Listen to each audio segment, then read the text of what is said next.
My eyes blurred as I sat spaced out watching the last of the cigarette ashes falling onto the picture sat on my desk. The little girl's face smiled at me as the ashes fell and covered her eyes. I was almost grateful to be free from her judgmental gaze. The ghost of the feeling still lingered in my head as the phone next to me started to ring. It took me a second to register, but I picked it up nonetheless. Hello? The exhaustion in my voice was palpable. Hi, it's Mary. Have you found anything else on my daughter yet? Her voice was shaky. I looked down at the second to last page of the newspaper where the woman's missing daughter was left to be forgotten in the collective unconscious. I'm sorry, Mary. What about the flower? Have you looked around town for people growing that plant? Her voice was nearly hysterical. The wilted bouquet sat in the corner of my office away from any sunlight that could touch it. I'm sorry, but Datura is a very common plant that grows everywhere around here. Even if I had the time to check every single house that had the plants, whoever put it there could have just picked them from someone else's yard. I had told her this countless times. Please, could you knock on some doors and see if anyone had cameras and picked up anything? Please, I want my baby back. She started sobbing. The idea of driving around for the rest of the afternoon seemed not so bad now. The crying continued as images of different houses with electronic doorbells went through my head. Alright, I'll leave as soon as I can and see what I can do. Silence. Ma'am, are you... I'm sorry for all this. I should have kept a better eye on her. It's not your fault. Yes, it is. Her sobbing got louder. I'm going to go out and look for her, try to go on a walk, and get some family over. I'll call you if there's any updates. Thank you. She hung up. I sighed and sank back into my chair before I could muster the energy to stand up and grab my things. My wallet, keys, coat, and handgun were the only possessions I was going to bring with me. My car was completely empty, and I wanted to stay as inconspicuous as possible. On the way to my car, I got another phone call, this time from my personal phone. It was my friend John, who worked for a veterinary office. The realization that I had an appointment scheduled for my cat 10 minutes ago hit me, and I gritted my teeth in annoyance at my forgetfulness. Hey John, I'm so sorry. My voice came out meek and ashamed. Hey, it's alright. I know you're likely hard at work. What do you say we schedule the appointment for tomorrow instead? I have openings, and it's only a checkup, right? Yeah, I just wanted to apologize for my absence again. Oh, and she needs a rabies vaccination. That's very important. Yeah, I'll be there tomorrow. At what time? Just come at 2 o'clock in the afternoon, if that's good for you. Sure. I paused and thought. Hey, I've got a question. Ask away. Have you heard of the plant Datura before? Of course I have. It's super common here to have to treat animals for poisoning. Horses can sometimes get into it, and it's a very tedious process to attempt to save them. In severe cases, it can lead to death, but if recognized early, the animals can be saved. Usually, they wander off and are found running into walls or completely disoriented, and it's pretty simple to diagnose, especially since it's so common here. I've heard that some kids use it to get high, but I've always heard it would make you mad as a hatter. He laughed. Fear grasped me. The thought of whoever had this girl feeding her this poisonous plant made my stomach turn and my head spin. How dangerous is it for kids? Kids? It's pretty dangerous, but definitely survivable. For adults, it should be a relaxing high, like a less potent version of marijuana. Why do you ask? There is a case that this flower is involved in. I didn't want to give out more information. Thank you for helping, though. It means a lot. You're welcome. If you need any more help, just let me know. I get off work at 5 every day. I smiled. Thanks, man. You're the best, I said and hung up.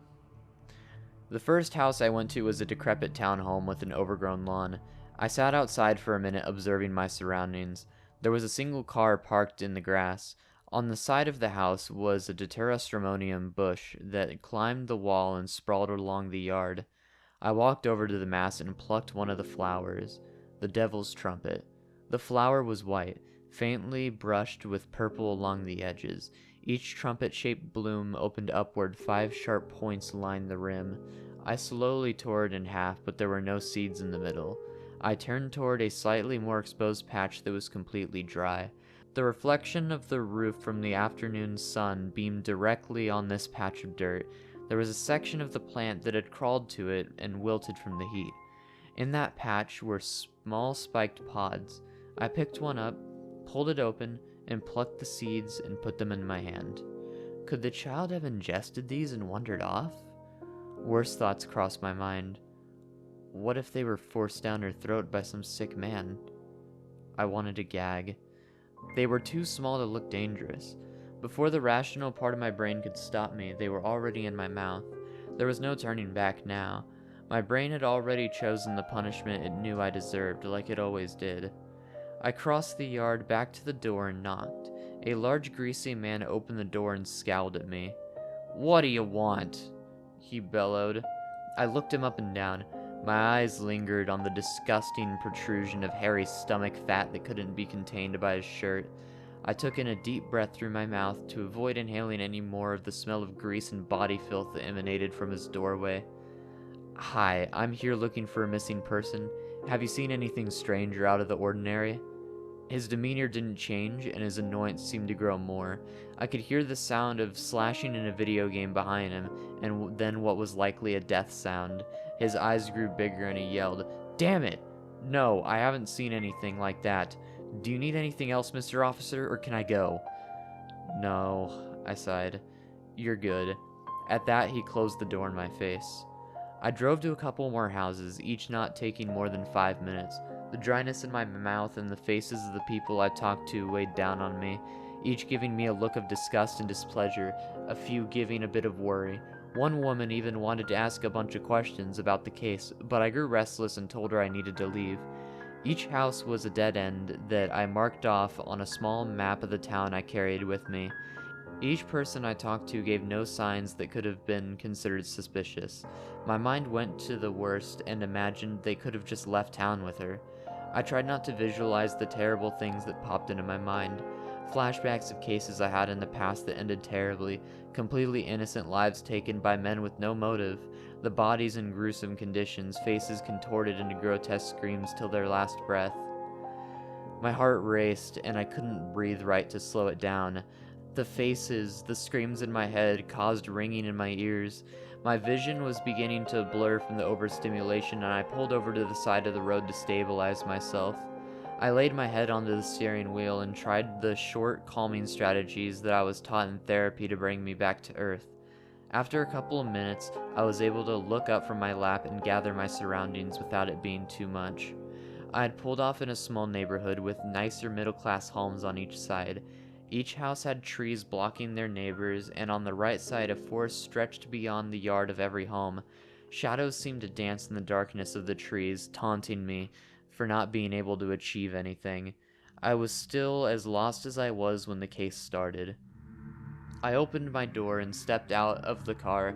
The afternoon light blinded me temporarily as my eyes attempted to adjust from the darkness they had gotten used to. I was able to focus on the yard in front of me and noticed even more of the Datura plants were in this yard than even the guy I had originally talked to. The house looked abandoned. I stumbled up the walkway and knocked on the door. No answer. I knocked again. Same result. I turned around and began to walk back to my car when I heard a voice from behind the door. "Hello?" It was muffled, but it sounded like a young woman. "Yes, hi. I lost my train of thought, and my eyes wandered around the yard. "I'm looking for a missing person. I was wondering if you've seen anything strange?" "No, I haven't. I have a doorbell camera, and it did go off the other night. I can show you." "Sure, I would love to see it." Excitement tinged with anxiety flowed through my mind. The door opened, and I was greeted by a beautiful woman with long hair. She held her phone out towards me, and I grabbed it from her hands and looked through the different shots taken. Each one showed her yard bathed in darkness, and you could see the house across the street. I scrolled through the photos and videos, and each one only showed an animal or nothing. Maybe a gust of wind had triggered them? One showed a raccoon crossing the road towards her house, but across the street it looked like there was a man standing in the forest. a dark, human-shaped silhouette staring across the street. It was just dark enough where it could be written off as camera quality issues caused by night mode, but not dark enough to go completely unnoticed. My hands started to shake, and I dropped the phone on the ground. I apologized and picked it back up, and outstretched my hand for her to take it. She reached to grab it, but I dropped it again. This time, when I looked down, it was gone. It must have rolled off the porch. I looked around for a minute before giving up and looking back toward the woman. The door was closed and she wasn't there anymore. I was confused, but I assumed that she had found it and gone back inside. I started the walk back to my car, but noticed that there was no car in the driveway. I brushed it off. I got back to my car and checked my phone. No new messages. I looked towards the house across the street where I saw the figure. The world around me seemed to disappear as I locked eyes with the ominous structure. It seemed to loom over me, casting an evil shadow over my mind. There was a large, black truck parked in front of it. The windows were boarded up and the walls were covered in mold. Vines covered the house, and accompanying them were little trumpet-shaped flowers branching off. I grabbed my Polaroid camera from the passenger seat and got out of my car. As I walked, I got a strong sense of vertigo. It felt as if I was walking on stilts. I nearly fell a couple times as I got to the door. I heard the sound of children crying inside and the laughing of a man. My heart raced as I placed my hand on the door, and I felt cold sweat dripping down my head. In my mind, I saw Mary, her red and puffy eyes as she told me what happened. Then I saw a woman from further back, a case that happened 5 years ago. I was a detective then, in a different town with a different life. I had a case where a boy was taken from a local mall. We had security footage, but the car didn't have any plates. Weeks later, someone spotted the car. I found him and located his house without telling anyone that I went there myself to apprehend him. I let myself in and walked around before finding a stairway leading down to the basement. As I walked, the smell hit me first, sweet and rotten, the kind that sticks in your throat. He was at the table with his back to me. There was a cleaver in his hand and he was wearing an apron. When he heard me, he turned. I saw the missing boy on the table, just his head, eyes open, staring at nothing. I don't remember pulling the trigger, just me standing over him with the gun empty, watching the blood pool onto the floor and feeling absolutely nothing. No victory, no justice, just a dead man and a boy who was still gone and I had failed to protect. Afterwards, I was let go and got off with self-defense since he was holding a weapon. This punishment for my failure wasn't enough. I needed to atone for my sins, and for that reason I knew I had to push forward. And even with the teeth that screamed fear into my mind, gnawing at my brain, telling me to run, I opened the door and continued forward. Shadows loomed in the corners of every room. Every light in the house was off, and my only source of illumination was from my small flashlight. Shadows seemed to dance along the walls, just outside the corner of my eye. I could hear the quiet noise of laughing and crying, but when I walked towards the source, it seemed to shift to another room in the house. It was all around me, but I couldn't find the source. Maybe there were speakers in the ceiling. I shifted from the living room to the kitchen. In the sink was a rotten mess of meat and organs, defiled and festering. They were too large to be from a human and too strange to be from any animal that I knew of. It was an amalgamation of a natural creature with something evil. Mold grew on the mass, and the sink was a sick terrarium of pestilence and rot. A light sound from the other room caught my attention, though. A clink, like something was watching me, trying to go unseen, and accidentally tripped over some of the junk. I shined my light over, but it didn't cross the threshold of the door. I could feel something lurking in the abyss ahead of me, a presence and the feeling of impending doom that came with it. My sanity in the back of my mind scratched and gnawed, trying to free itself from the unreal presence in front of me. The light reflected off 2 white dots, which were the only thing illuminated in the darkness. My eyes struggled to adjust to it, slowly making out more of the shape. At first, it looked like a cat, but it was hunched back, like it wanted to attack me. My hand reached instinctively for my gun, but I left it back in the car. Slowly, it started to rise, taller than a cat, a dog, It slowly grew to a height larger than me. I screamed and turned around to run, but I slipped on something wet on the floor and fell, slamming my nose into a tile with a crack that sent electric waves of pain through my nose and head. I yelled in fear, turning around, and stopped. I stood still and stared into the darkness. The presence was gone, and so were the eyes. I composed myself, and this time when I shined the light, it went through the door and penetrated the void. It illuminated a washing machine, but next to it was a door. It stood like an ancient monolith, archaic symbols ingrained in the wood.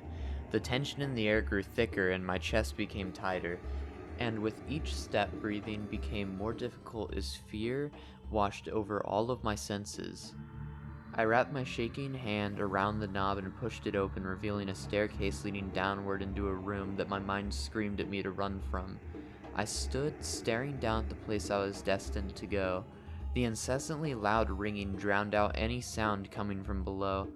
Humid, foul-smelling air drifted up from the darkness, so I plugged my nose and began my walk down into the evil below, with the last strings of courage barely holding my sanity together.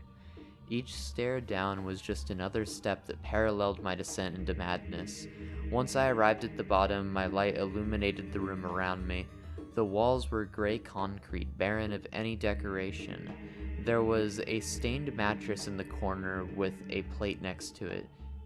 There was a child on the mattress.